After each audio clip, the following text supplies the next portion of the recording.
Let me get the new syllabus on screen. So in response to some feedback that I got, the very first idea that I had for this class was to look at one piece of literature a week, and kind of proceed through the history of Catholic literature that way. The downside to that, of course, is that there wouldn't be time for students to actually read any of those things. So instead, I'm paring back the literature that I was going to talk about significantly, so that what we're looking at each week is something that would be realistic for students to read. So we'll start off with two works, one being The Passion of Perpetua and Felicity.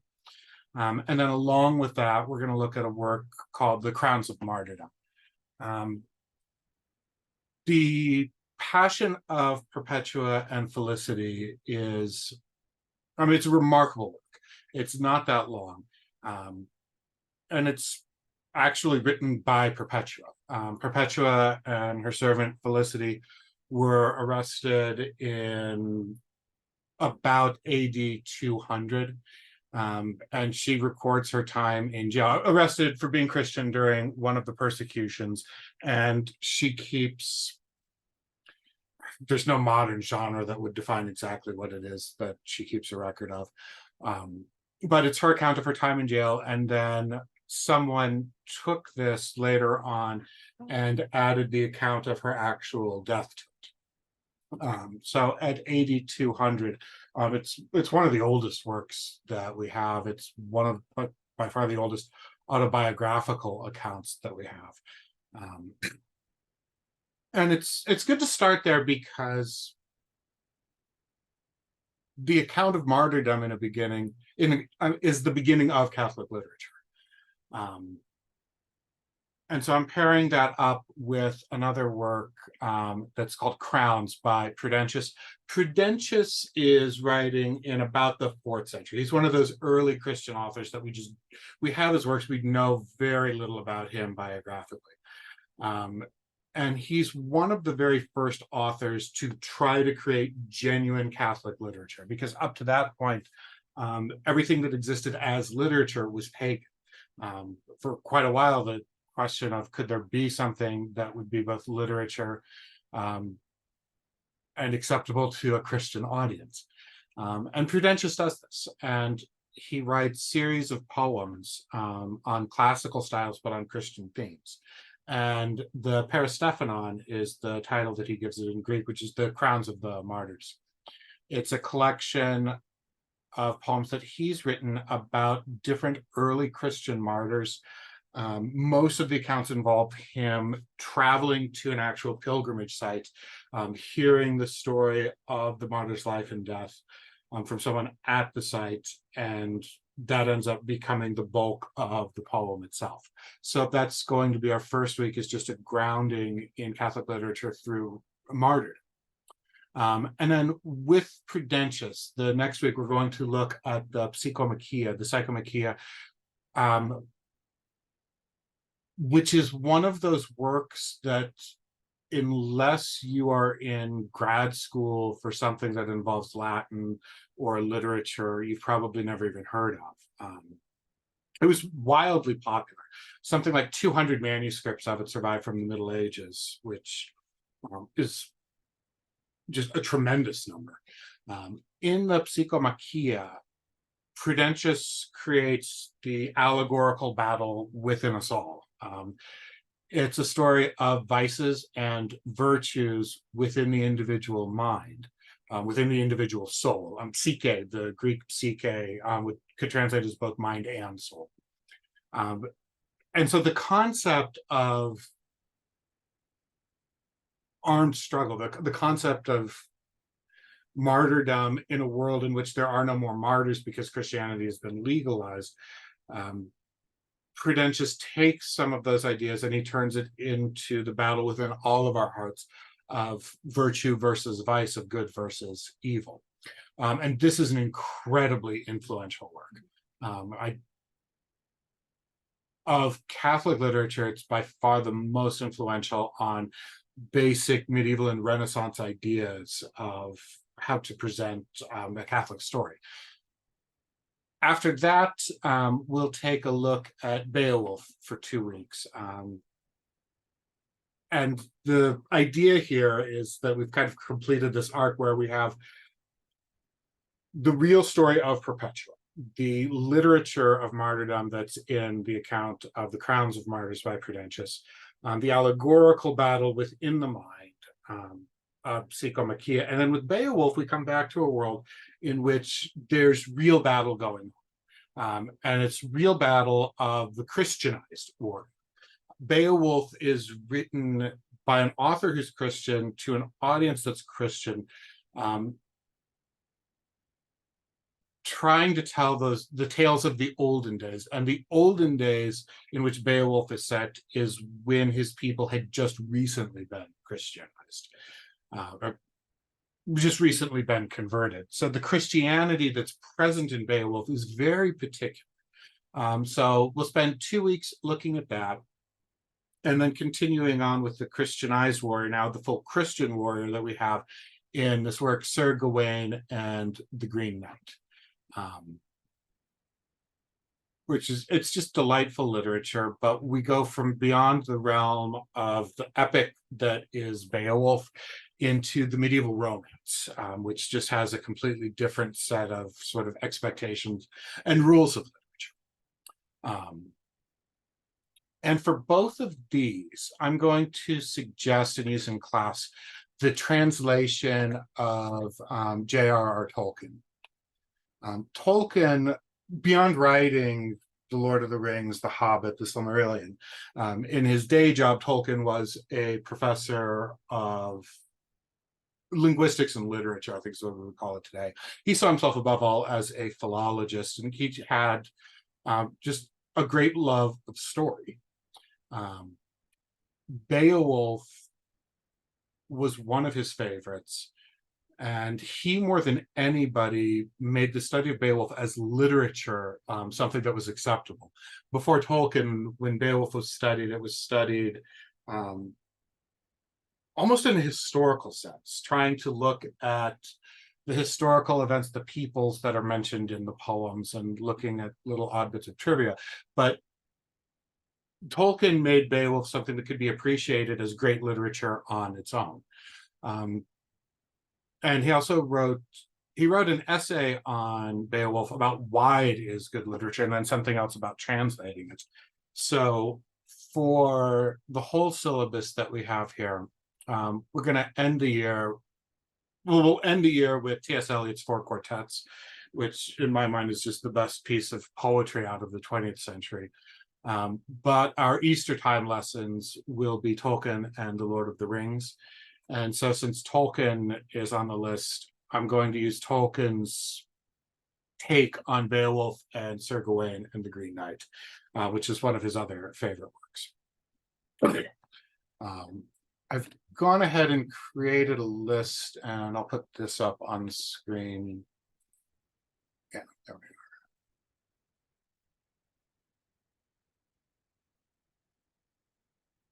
go. One second.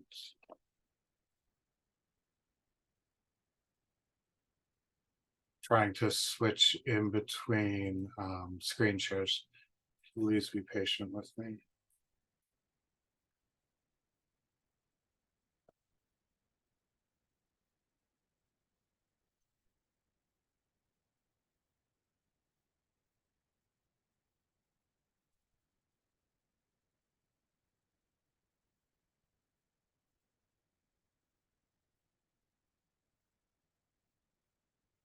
Ordinarily, I have everything that I'm using just in one set of Google Slides, so I can just go through one after the other. Here we go. So I've gone ahead and created a list of what we'll be reading in the class, but also with links to the specific texts. And in a lot of the cases, there's free online translations. But I'm also including links to the translation I'll be using, which is the preferred text. And if there's other translations of anything that I like, I'm giving those as well. So we'll be using Tolkien's commentary and translation of Beowulf. There's also a really good translation by the Irish poet Seamus Heaney, which I really like, so I've given that link as well. I'll go ahead and send all of this, the new syllabus, the list of texts and translations. I'll send that to everybody who's registered for the course. Probably, I'm hoping by the end of this week. I'm still getting all of this put together. So coming back to our syllabus, we'll do Tolkien's. We'll let Tolkien sort of lead us through Beowulf and Sir Gawain and the Green Knight. And then there's another odd work that was very popular in the Middle Ages and sort of fallen out today, the Anti-Claudianus of Allen of Lille. And this is a 12th century text that's very similar to the Psychomachia. It's an allegory of vice and virtue, the creation of the human being. It goes into how God creates man, and how the battle of virtue and vice within us all plays out. We'll spend 2 weeks on that, and then go back into the rugged journey of the Christian life. Wolfram von Eschenbach's Parzival, which Parzival is the Grail story, basically. And the quest for the Holy Grail, there's about 7 or 8 different texts in the Middle Ages. Parzival, in my mind, is the best of those. So we'll spend 4 weeks on that, and that'll be our Advent reading. I do what I can to match up the content of the course with the liturgical season that we're in. I think, the context in which we read literature matters as much as the literature itself. So we'll begin Parzival after Christ the King, and then the second, third, and fourth lessons on Parzival will be during Advent. And the story of Percival is that of the knight coming, almost beginning as a blank slate and training himself in proper virtue, training himself by a series of blunders and failures. So it's one of those places where literature actually reflects real life.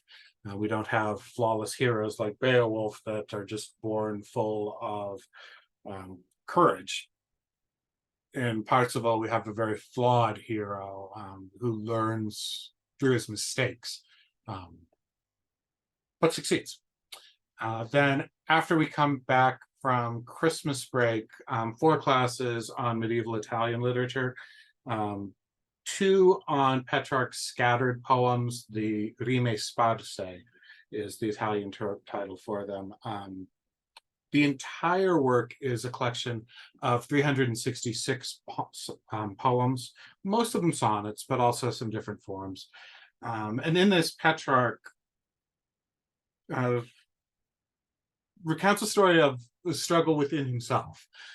So it's similar to the Psychomachia and the Anti-Claudianus, except this is autobiographic. In individual poems, he talks about his love for a woman, Laura, and his love of God, and how the love of Laura sometimes eclipses his love of God, and the struggle that he has to keep his priority in life straight.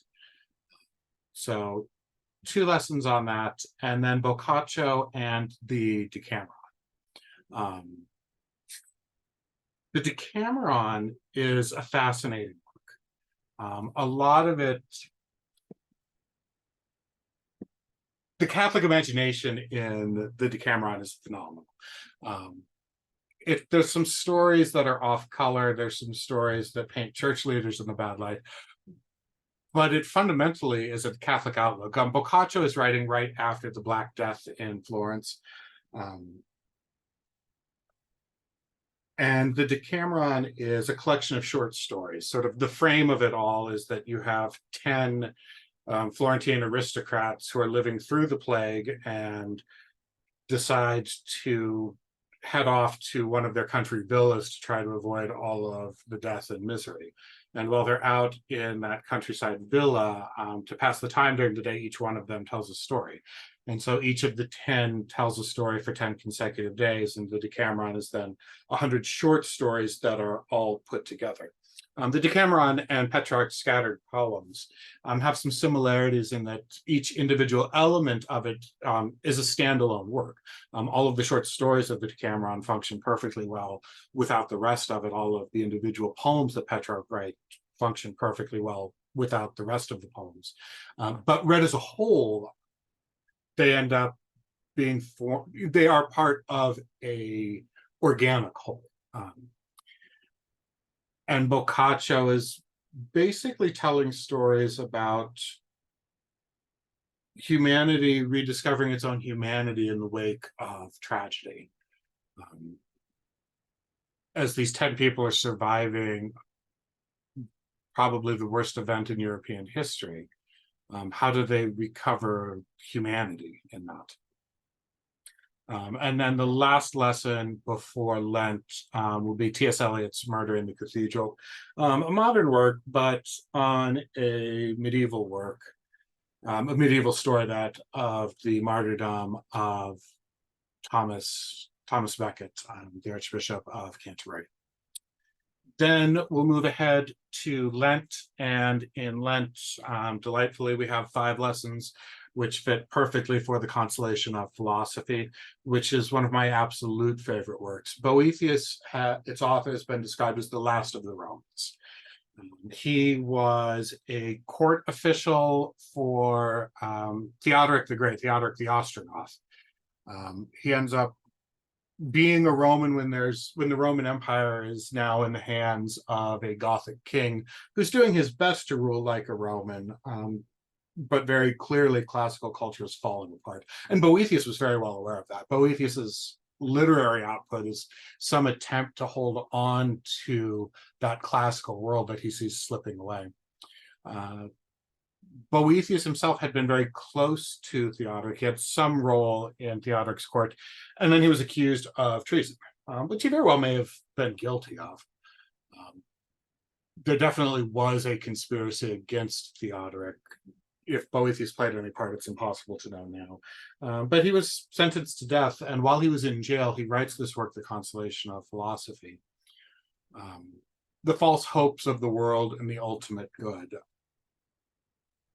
It's the delightful irony of humankind that we spend our lives trying to be happy, and the overwhelming majority of us end up making ourselves miserable through our attempts at happiness. And Boethius writes an allegorical work that's clearly about himself as the character that he never clearly identifies as himself, but so just sometimes referred to as the prisoner, is sitting in jail awaiting death and singing sad songs to himself, bewailing his fate. Lady Philosophy shows up. And Lady Philosophy takes the job of showing him that even though he's in prison, the suffering that he's feeling is his own fault, essentially. That he has a misordered understanding of the important things in life. And so the 5 books of the Consolation of Philosophy, which we'll be able to go through one at a time, shows how we get from the false hopes of the world, pleasure, money, riches, power, fame, and honor, all of these things that make us miserable as we pursue them. And we come to recognize that the only thing that we can pursue in this life that actually delivers on that promise of happiness is the contemplation of God. So in my mind, that's the perfectly appropriate work for Lent, the penitential season, recognizing the ways in which we create our own unhappiness by trying to be happy. And then we'll do 6 weeks on the Lord of the Rings and wrap up the last lesson with my favorite modern poem, the Four Quartets. So that's my plan for the year. A very good selection of Catholic literature that I think, for the most part, is not widely read, but deserves to be, but in amounts that's manageable for everybody to actually read. So I think I'll stop here and I'll take any questions that we might have. And then I can go ahead and do a sample lecture that I had prepared on Tolkien.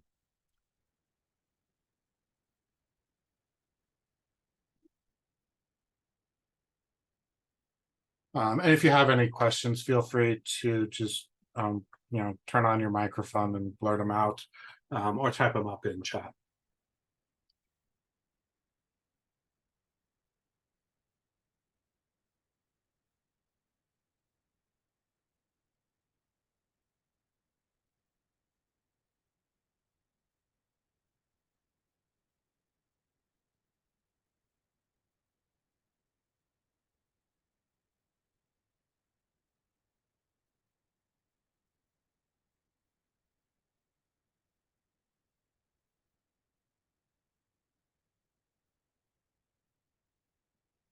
And I'll go ahead and put the page that I've created for this class with links to the text that we'll be using in the chat.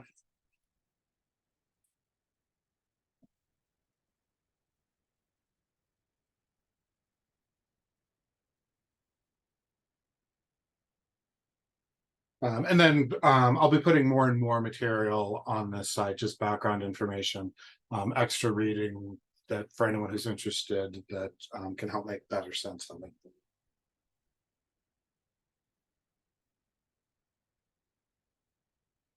Right, so if there aren't any questions, I'll go ahead and we'll do a sample lecture. And this is on the Lord of the Rings, an Imaginarium of Grace. What the Lord of the Rings is, in a Catholic sense, is not necessarily easy to define. Tolkien himself is a delightful author to study because he left us this huge collection of letters. The Lord of the Rings is something that he wrote over the span of almost 20 years. He had published The Hobbit in the late 30s, and The Hobbit became so instantly successful that the company that he was working with pushed for a sequel. And the sequel ends up being The Lord of the Rings, which is very, very different in tone and structure from The Hobbit, but closer to the kind of story that he wanted to write. And this fantasy world that he created ended up being, I mean, he lived in it practically. When you read his letters, he's constantly referring to real people and events, with references to his own works. When his wife died, he put a name on the tombstone that referred to a character that he'd created in his Imaginarium that was based on his wife.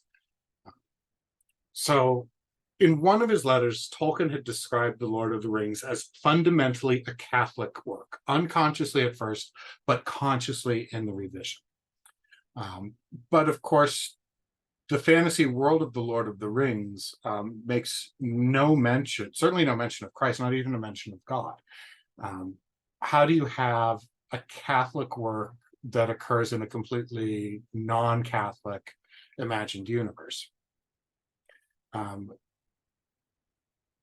it comes down to how that universe functions. How that universe functions is in a fundamentally Catholic way, and the role of grace above all dominates all of The Lord of the Rings. In a sense, the Lord of the Rings is something like a medieval romance of grace, that the heroes in The Lord of the Rings, the protagonists, they all have these tasks that they're trying to do. And all of them, through their own efforts, ultimately would fail. It's only grace, unseen, that creeps in certain moments that makes the story wonderful rather than just an absolute tragedy. Um, so sort of to demonstrate this idea about how grace functions in the Lord of the Rings, the Catholic work in the un-Catholic universe. I'm pulling a passage from the end of book 4. So the whole work of the Lord of the Rings, it's divided into 3 groups. That is the Fellowship of the Ring, the Two Towers, and the Return of the King. But the actual text is divided into 6 books. So the 4th book is the second half of the Two Towers. And if we have just sort of a basic idea of the Lord of the Rings and what its plot structure is here, as Frodo the Hobbit and Samwise Gamgee, his friend, are trying to go to the darkest place on earth, Mordor, to destroy this immense ring of power that can only work for evil. They're sprung upon by this giant spider. And not knowing what to do, Sam has to respond. So even as Sam crouched, looking at her, that is the spider, seeing his death in her eyes, a thought came to him, as if some remote voice had spoken, and he fumbled in his breast with his left hand and found what he sought, cold and hard and solid.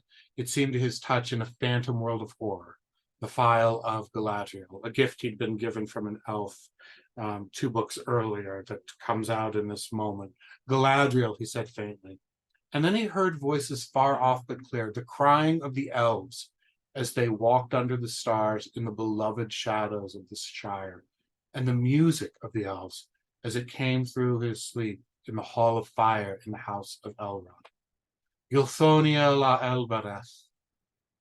And then his tongue was loosed, and his voice cried in a language which he did not know, a Elbereth Gilthoniel, a Menel Palindirial, Lenalen si Dingurophos, a Tironin Fanoilos.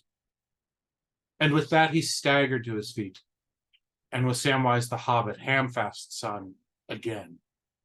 Now come, you filth, he cried. You've hurt my master, you brute, and you'll pay for it. We're going on, but we'll settle with you first. Come on and taste it again. As if his indomitable spirit had set its potency in motion, this glass blazed suddenly like a white torch in his hand. It flamed like a star that, leaping from the firmament, sears the dark air with intolerable light. No such terror out of the heaven had ever burned in Shelob, the spider's face before. The beams of it entered into her wounded head and scored it with unbearable pain. And the dreadful infection of light spread from eye to eye. She fell back, beating the air with her forelegs, her sight blasted by inner lightnings, her mind in agony. Then turning her maimed head away, she rolled aside and began to crawl, claw by claw, towards the opening in the dark cliff behind. Sam came on. He was reeling like a drunken man, but he came on. And Shelob, cowed at last, shrunken in defeat, jerked and quivered as she tried to hasten from him. She reached the hole and, squeezing down, leaving a trail of green-yellow slime, she slipped in, even as Sam hewed a last stroke at her dragging legs. Then he fell to the ground. Shelob was gone, and whether she lay long in her lair, nursing her malice and her misery, and in slow years of darkness healed herself from within, rebuilding her clustered eyes, until with hunger like death she spun once more her dreadful snares in the glens of the mountains of shadow. This tale does not tell. Sam was left alone, warily, as the evening of the nameless land fell upon the place of battle. He crawled back to his master. Master, dear master, he said, but Frodo did not speak. As he had run forward, eager, rejoicing to be free, Shelob with hideous speed had come from behind and with one swift stroke had stung him in the neck. He lay now pale and heard no voice and did not move. Master, dear master, said Sam, and through a long silence waited, listening in vain. Then as quickly as he could cut away the binding cords and laid his head upon Frodo's breast and to his mouth, but no stir of life could he find, nor feel the faintest flutter of the heart. Often he chafed his master's hands and feet, and touched his brow, but all were cold. Frodo, Mr. Frodo, he called, don't leave me here alone. It's your Sam calling. Don't go where I can't follow.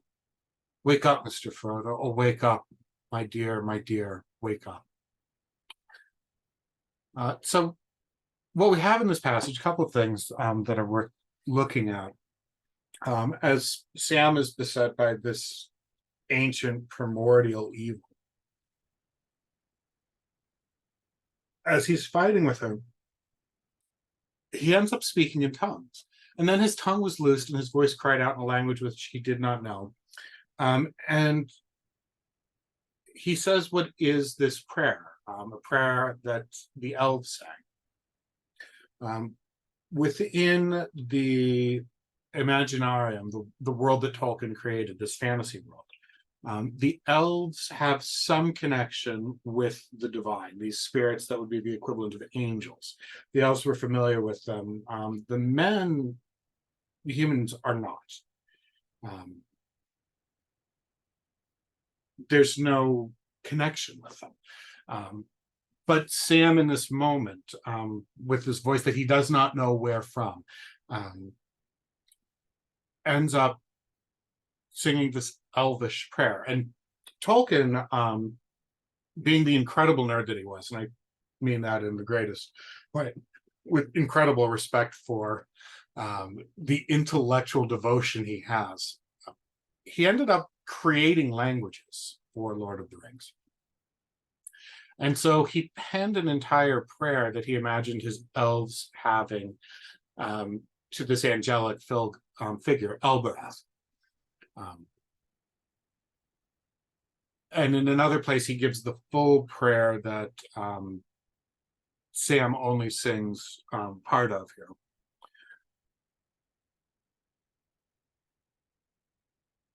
And if we look at this prayer itself, the Catholic imagery, the Catholic allusions at least are clear. That is, Tolkien isn't trying to make this figure Elbereth equivalent to the Virgin Mary. That's not what he means to do. But this prayer that a race of beings, these elves that see themselves as being exiled from the angelic beings, that they toss up, is very similar in some ways to Hail, Queen of Heaven, the Ocean Star.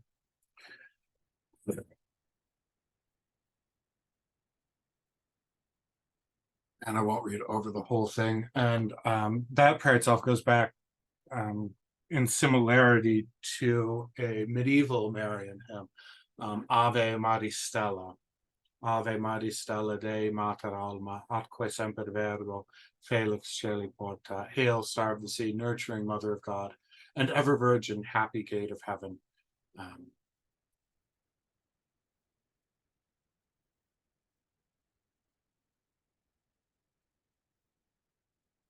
put it up there and give you a chance to read.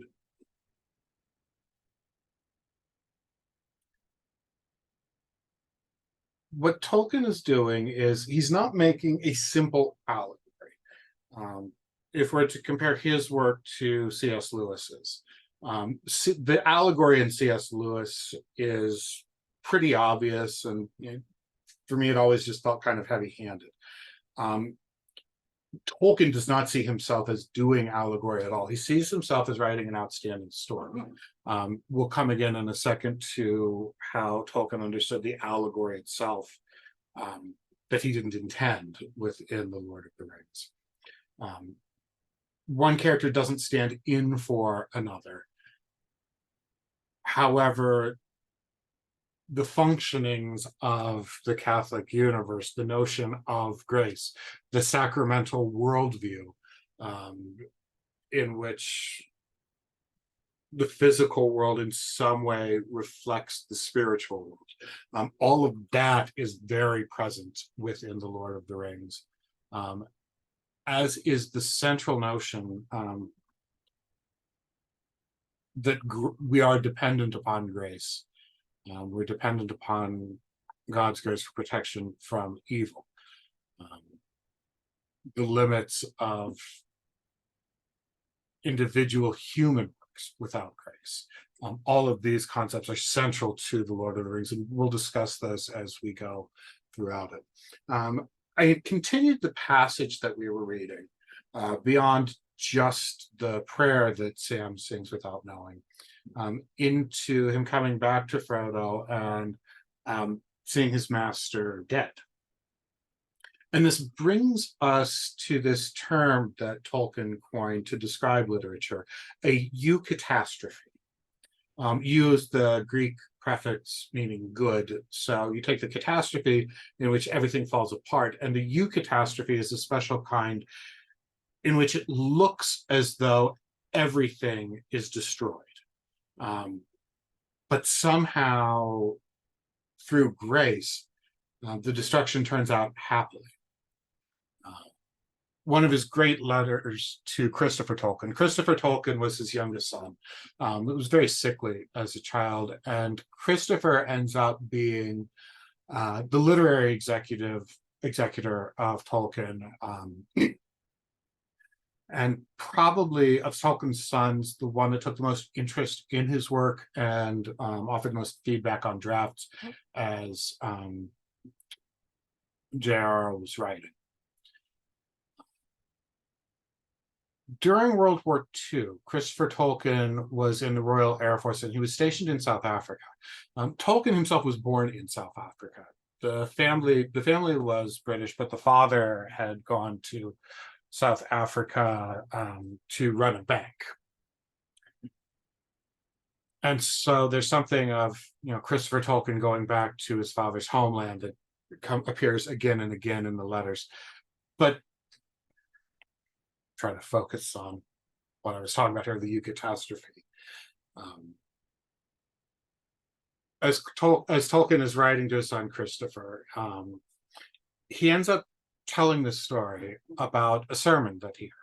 We had one of Father C's best sermons and longest, a wonderful commentary on the Gospel of Sunday, the healing of the woman and of Jairus' daughter, made intensely vivid by his comparison of the three evangelists. The priest was especially amused by his remark. Tolkien's daughter was especially amused by the remark that St. Luke, being a doctor himself, did not like the suggestion that the poor woman was all the worse for them, so he toned that down a bit. And also by his vivid illustrations from modern miracles. The similar case of a woman similarly afflicted, owing to a vast uterine tumor, who was cured instantly at Lourdes, so that the tumor could not be found, and her belt was twice too large. And the most moving story of the little boy with tubercular peritonitis who was not healed and was taken sadly away in the train by his parents, practically dying with two nurses attending him. As the train moved away, it passed within sight of the grotto. The little boy sat up and wanted to go and talk to the little girl. In the same train, there was a little girl who had been healed. And he got up and he walked there and he played with the little girl. And then he came back and he said, "I'm hungry now." And they gave him cake and 2 bowls of chocolate and enormous potted meat sandwiches, and he ate them. This was in 1927. So our Lord told them to give the little daughter of Jairus something to eat. So plain and matter of fact, for so miracles are. They are intrusions, as we say, erring, into real or ordinary life, but they do intrude into real life, and so need ordinary meals and other results.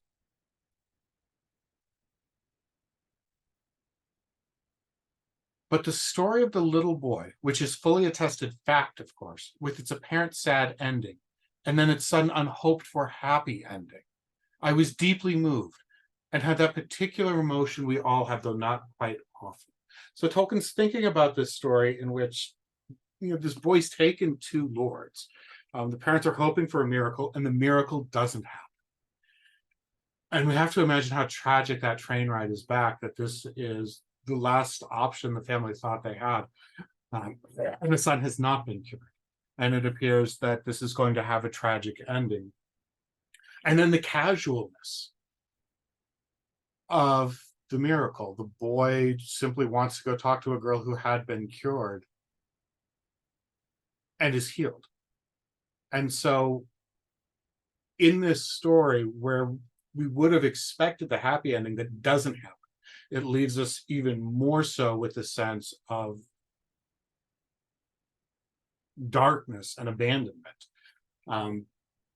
Because after the hopes have been crushed, the miracle happens and leaves us all the happier for it. And all of a sudden I realized what it was, the very thing that I've been trying to write about and explain in that very story essay that I so much wish you had read, that I think I shall send to you. For I coined the term eucatastrophe, the sudden happy turn in a story which pierces you with a joy that brings tears, which I argued it is the highest function of fairy stories to produce. So when Tolkien's writing The Lord of the Rings, this is, in his mind, the ideal of what the best literature is literature that produces this feeling, the feeling of happiness that comes about completely unexpected when it appears that the story is going to have the tragic end.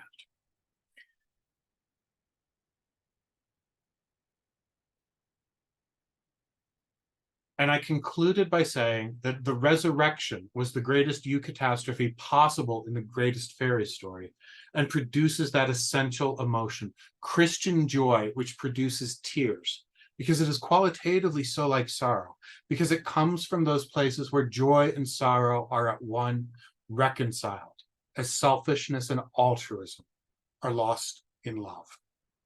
Of course, I do not mean that the Gospels tell what is only a fairy story, but I do mean very strongly that they do tell a fairy story, the greatest. Man, the storyteller, would have to be redeemed in a manner consonant with his nature by a moving story. So by fairy story, he's not saying, of course, that the Gospel is fiction. He's saying that the Gospel proceeds exactly along the terms of what storytellers do in their art. That in this sense, and this is how Tolkien conceives of literature, in the incarnation and the resurrection, God has told the greatest story that is possible. And what human storytellers do without knowing it in telling the greatest stories is try to come up with something unintentionally that approximates that. And the eucatastrophe of the resurrection, that at the crucifixion, no one is expecting a resurrection. At the crucifixion, all were assembled are in despair because they believe this is the end. And then the resurrection, which is completely unaccountable for, turns all of that sorrow into joy. Christian joy, which produces tears because it is qualitatively so like sorrow. But since the author of it is the supreme artist and the author of reality, this one was also made to be true on the primary plane. So it's the story of humanity's redemption through Christ's incarnation and crucifixion is a story, but the author of the story is God, the author of reality. This one also made to be true on the primary plane. And the primary plane is the term that Tolkien uses to describe actual reality, as opposed to the secondary plane, which is the created universe that storytellers create.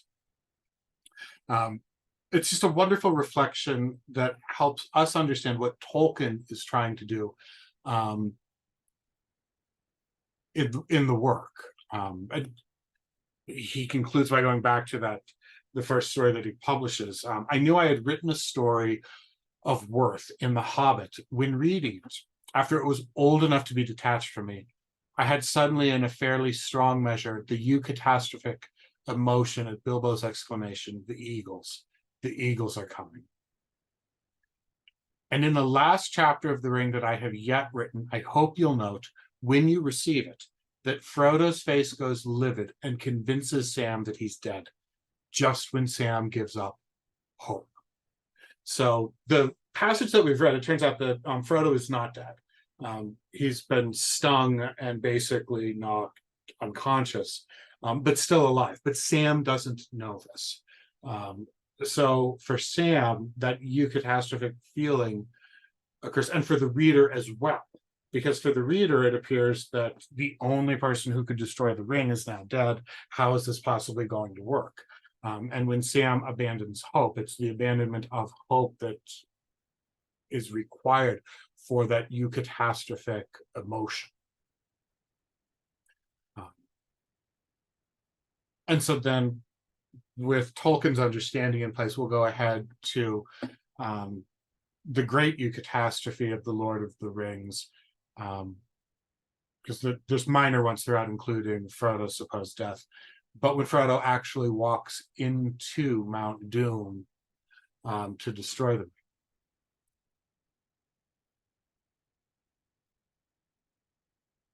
As they approach the mountain, the creature Gollum, who has been following them all along and who had the ring for quite some time and is doing everything he can to get the ring back into his possession, because the nature of the ring is to be desired. And once someone has worn the ring, when someone has held the ring with them, they fall into that snare of desire. And Gollum is completely ensnared by it. And as they're walking up the mountain, Gollum comes out what seems like one last time. "Now," said Sam, "at last I can deal with you." He leapt forward with drawn blade ready for battle, but Gollum did not spring. He fell flat upon the ground and whimpered. "Don't kill us," he wept. "Don't hurt us with nasty, cruel steel. Let us live, yes, live just a little longer. Lost, we're lost. And when Precious goes, we'll die, yes, die into the dust." He clawed up the ashes of the path with his long, fleshless fingers. "Dust," he hissed. Sam's hand wavered. His mind was hot with wrath and the memory of evil. It would be just to slay this treacherous, murderous creature. Just and many times deserved. And also, it seemed the only safe thing to do. But deep in his heart, there was something that restrained him. He could not strike this thing lying in the dust, forlorn, ruinous, utterly wretched. He himself, though only for a little while, had borne the ring, and now dimly he guessed the agony of Gollum's shriveled mind and body, enslaved to that ring, unable to find peace or relief ever in life again. But Sam had no words to express what he felt.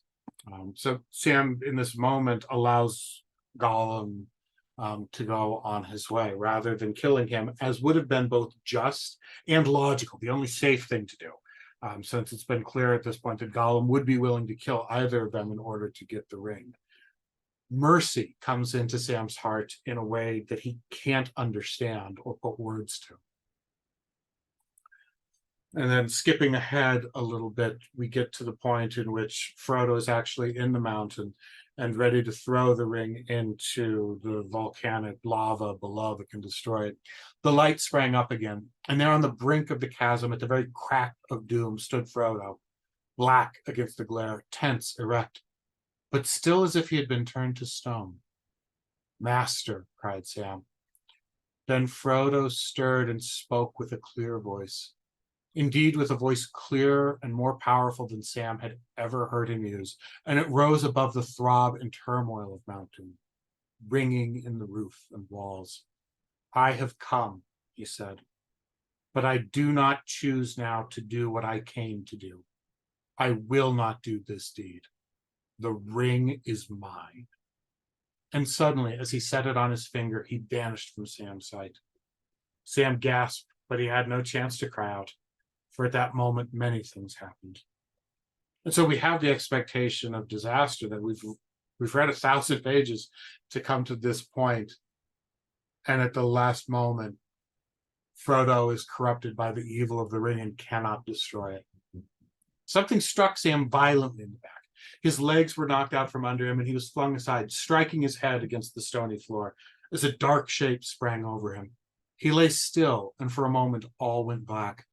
And far away, as Frodo put on the ring and claimed it for his own, even in Samath Naur, the very heart of his realm, the power in Barad-dûr was shaken, and the tower trembled from its foundations to its proud and bitter crown. The Dark Lord was suddenly aware of him, and his eye, piercing all shadows, looked across the plain to the door that he had made, and the magnitude of his own folly was revealed to him in a blinding flash. and all the devices of his enemies were at last laid bare. Then his wrath blazed in consuming flame, but his fear rose like a vast black smoke to choke him, for he knew his deadly peril and the threat upon which his doom now hung. For all his policies and webs of fear and treachery, from all his stratagems and wars, his mind shook free, and throughout his realm a tremor ran. His slaves quailed, and his armies halted, and his captains suddenly steerless, bereft of will, wavered in despair, for they were forgotten. The whole mind and purpose of that power that wielded them was now bent with overwhelming force on the mountain. At his summons, wheeling with a rending cry, in a last desperate race, there flew, faster than the winds, the Nazgul, the ring wraiths, and with a storm of wings they hurled southwards toward Mount Doom. Sam got up. He was dazed. The blood streaming from his head dripped in his eyes. He groped forward, and then he saw a strange and terrible thing. Gollum on the edge of the abyss was fighting like a mad thing with an unseen foe. To and fro he swayed, now so near the brink that almost he tumbled in, now dragging back and falling to the ground, rising and falling again. And all the while he hissed but spoke no words. The fires below awoke in anger. The red light blazed, and all the cavern was filled with a great glare and heat. Suddenly, Sam saw Gollum's long hands drawn upwards to his mouth. His white fangs gleamed, and then snapped as they bit. Frodo gave a cry, and there he was, fallen on his knees at the chasm's edge. But Gollum, dancing like a mad thing, held aloft the ring, a finger still thrust within its circle. It shone now as if verily it was wrought of living fire. Precious, precious, precious, Gollum cried. My precious, oh, my precious. And with that, even as his eyes were lifted to gloat on his prize, he stepped too far, toppled, wavered for a moment on the brink, and then with a shriek he fell. Out of the depths came his last wail, precious, and he was gone. There was a roar and a great confusion of noise. Fires leaped up and licked the roof. The throbbing grew to a great tumult, and the mountain shook. Sam ran to Frodo and picked him up and carried him out the door. And there upon the dark threshold of Sammath Naur, high above the plains of Mordor, such wonder and terror came on him that he stood still, forgetting all else, and gazed as one turned to stone. And so we have here the combination of the grace that we discussed earlier and that eucatastrophe. That as Frodo is preparing to throw the ring in, he refuses to do this. He succumbs to its evil and everything seems lost. We have the interlude of the Dark Lord recognizing that the ring is near to the only place it can be destroyed, and frightened sends all of his minions out in this last attempt to save the ring. And Frodo is invisible while he has the ring, so Sam can't see him, but Gollum comes back into the picture. And Gollum's desire for the ring ends up being the instrument of victory.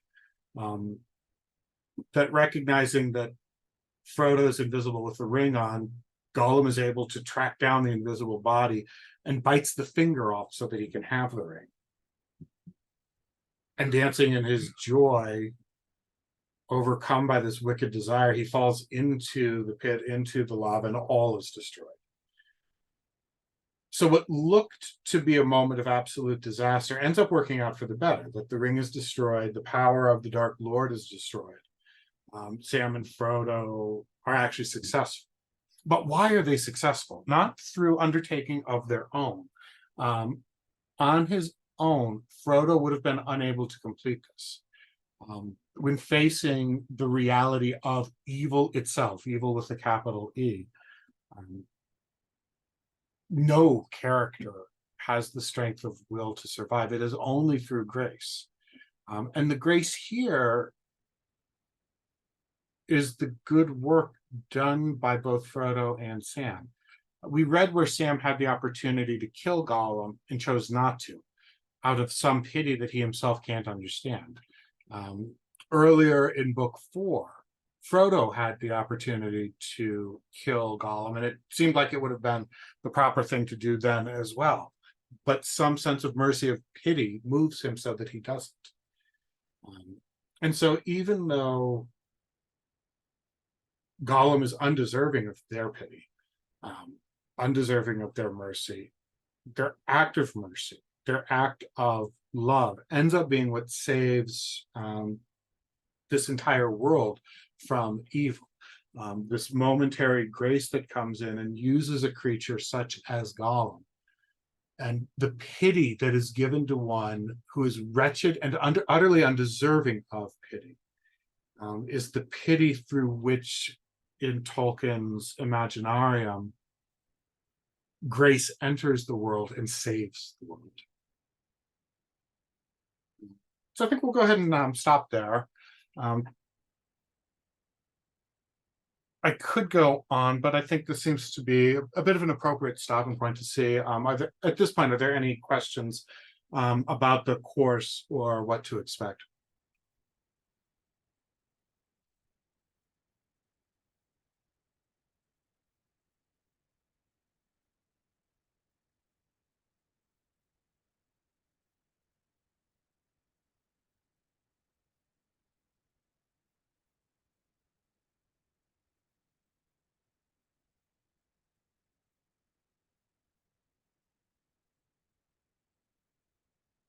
All right, if there aren't any questions or anything else, I think I'll go ahead and just end this a little early if we're all right with that. If there are any questions that you have, I'm certainly happy to answer anything about the class. I'll go ahead and leave my email in the chat, seth.fabian@archden.org. You should also be able to find that on the Biblical Schools homepage. I've made a recording of this information session. If you can think of anybody that you think would also be interested in this course, I'll send the link to this along, and of course, feel free to share that. And if there's nothing else, I'll wish you all a good night and hope to see you in a few weeks when we begin on September 11th with the Passion of Perpetua and Felicity and the Crowns of Martyrdom by Prudentius. Thank you all very much and have a good night.